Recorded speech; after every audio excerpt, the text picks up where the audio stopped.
Halo, Assalamualaikum warahmatullahi wabarakatuh. Perkenalkan, nama saya Yusiris Deni. Saya dari program studi akuntansi. NIM saya 29020050014. Mata kuliah pengantar ekonomi mikro. Dosen pengampunya Ibu Eka Putri, MPD, semester 1, Fakultas Ekonomi Bisnis, Universitas Pancasakti Bekasi. Di video kali ini saya akan membahas yang pertama, yaitu teori perilaku konsumen dan produsen. Yang kedua, upaya atau cara yang dapat dilakukan untuk meminimalisir biaya produksi. Yang ketiga, apa yang dimaksud dengan persaingan sempurna, dan penjelasan ciri-ciri, kelebihan, dan kekurangan. Lanjut, kita langsung ke materi ya.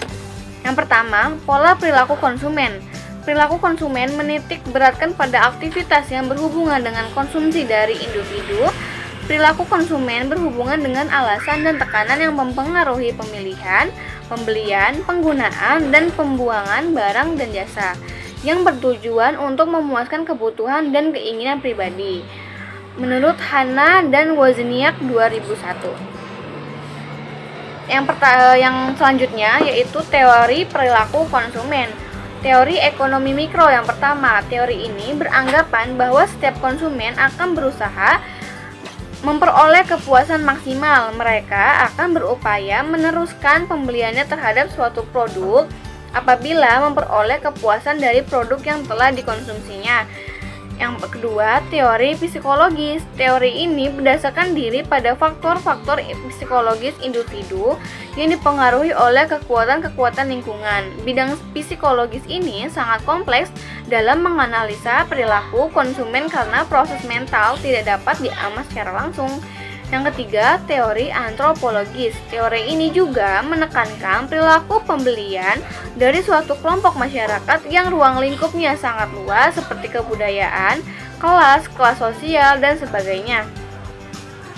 Faktor yang mempengaruhi perilaku konsumen menurut Kotler 2008-25. Yang pertama yaitu faktor kebudayaan.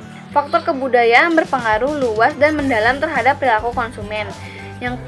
Faktor kebudayaan terdiri dari budaya, subbudaya, kelas sosial. Yang kedua, faktor sosial. Selain faktor budaya, perilaku seseorang konsumen dipengaruhi oleh faktor-faktor sosial seperti kelompok acuan, keluarga, dan status sosial. Yang ketiga, faktor pribadi. Faktor pribadi yang memberikan kontribusi terhadap perilaku konsumen terdiri dari usia dan tahap siklus hidup, pekerjaan, dan lingkungan ekonomi, gaya hidup, kepribadian, dan konsep diri. Yang keempat, faktor psikologis. Pilihan pembelian seseorang dipengaruhi oleh 4 faktor psikologis utama, yaitu memotivasi, persepsi, pembelajaran, serta keyakinan dan pendirian. Lanjut kita ke teori perilaku produsen. Perilaku produsen adalah kegiatan pengaturan produksi sehingga produk yang dihasilkan bermutu tinggi dan bisa diterima oleh masyarakat. Jadi, teori perilaku produsen yaitu suatu teori yang menjelaskan tentang bagaimana tingkah laku atau perilaku produsen dalam menghasilkan produk yang mencapai efisiensi dalam kegiatan produksinya. Produsen berusaha untuk menghasilkan produksi sebaik mungkin dengan mengatur penggunaan faktor produksi yang paling efisien. Teori produksi yang pertama yaitu produksi jangka pendek. Produksi jangka pendek berarti terdapat satu faktor produksi yang bersifat tetap, sedangkan faktor produksi lainnya bersifat variabel atau berubah-ubah. Dalam hal ini, jangka pendek dan jangka panjang tidak terkait dengan lamanya waktu yang digunakan dalam proses produksi suatu barang, tetapi lebih kepada sifat faktor produksi yang digunakan. Yang kedua, produksi jangka panjang. Produksi dalam jangka panjang bukan berarti proses produksi yang dilakukan membutuhkan waktu yang panjang. Jangka panjang yang dimaksud dalam artian ini adalah semua variabel yang digunakan dalam produksi berubah-ubah. Faktor-faktor produksi. 1. Faktor produksi sumber daya alam. Yang kedua, faktor produksi tenaga kerja. Tenaga kerja terbagi menjadi 3, yaitu tenaga kerja terbagi yaitu tenaga kerja terdidik. Yang kedua, tenaga kerja terlatih. Yang ketiga, tenaga kerja tidak terdidik dan tidak terlatih. Yang ketiga, faktor produksi modal. Yang keempat, faktor produksi kewirausahaan.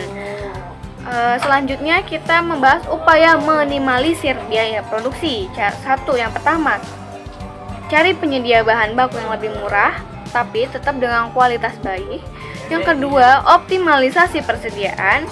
Yang ketiga, manfaatkan teknologi pendukung. Yang keempat, memaksimalkan pendapatan, yaitu fokus terhadap pelanggan yang tetap, fokus terhadap elemen kejutan bagi pelanggan, fokus terhadap kualitas dan pelayanan. Yang kelima, efisiensi penggunaan bahan baku secara tetap dan tidak berlebihan dan menggunakan sistem FIFO, yaitu first in, first out. Yang keenam, melakukan perawatan dan peralatan produksi. Yang keenam, melakukan perawatan peralatan produksi. Melakukan perawatan secara rutin sehingga meminimalisir terjadinya kerusakan pada alat produksi. Dengan begitu, biaya produksi dapat dikeluarkan dengan seminimal mungkin. Yang ketujuh, menekan biaya overhead produksi. Biasanya, biaya ini akan muncul dikarenakan adanya pemakaian peralatan dan keperluan produksi yang berlebihan. Yang terakhir yaitu pasar persaingan sempurna. Persaingan sempurna merupakan struktur pasar yang paling ideal karena dianggap sistem pasar ini adalah struktur pasar yang akan menjamin terwujudnya kegiatan memproduksi barang atau jasa yang tinggi optimal efisiensinya. Pasar persaingan sempurna dapat didefinisikan sebagai struktur pasar atau industri di mana terdapat banyak penjual dan pembeli dan setiap penjual atau pembeli tidak dapat mempengaruhi keadaan di pasar. Ciri-ciri pasar persaingan sempurna yang pertama, setiap perusahaan adalah pengambil harga. Artinya, suatu perusahaan yang ada di dalam pasar tidak dapat menentukan atau merubah harga pasar. Yang kedua, setiap perusahaan mudah keluar atau masuk. Artinya, sekiranya perusahaan mengalami kerugian dan ingin meninggalkan industri tersebut, langkah ini dengan mudah dilakukan. Sebaliknya, apabila ada produsen yang ingin melakukan kegiatan industri tersebut, produsen tersebut dapat dengan mudah melakukan kegiatan tersebut. Yang ketiga, setiap perusahaan menghasilkan barang yang sama. Artinya bahwa barang yang dihasilkan berbagai perusahaan tidak mudah untuk dibeda-bedakan. Pembeli tidak dapat membedakan yang mana dihasilkan oleh produsen A atau B. Yang keempat, banyaknya perusahaan dalam pasar. Artinya karena jumlah perusahaan sangat banyak dan relatif kecil jika dibandingkan dengan jumlah produksi dalam industri tersebut, menyebabkan kenaikan atau penurunan harga sedikit pun tidak mempengaruhi harga yang berlaku dalam pasar tersebut. Yang kelima, pembeli mempunyai pengetahuan yang sempurna tentang keadaan di pasar. Artinya bahwa pembeli mengetahui tingkat harga yang berlaku dan perubahan-perubahan ke atas harga tersebut, sehingga produsen tidak dapat menjual barangnya dengan harga yang lain lebih tinggi dan pada yang berlaku di pasar. Kelebihan dan kekurangan pasar persaingan sempurna.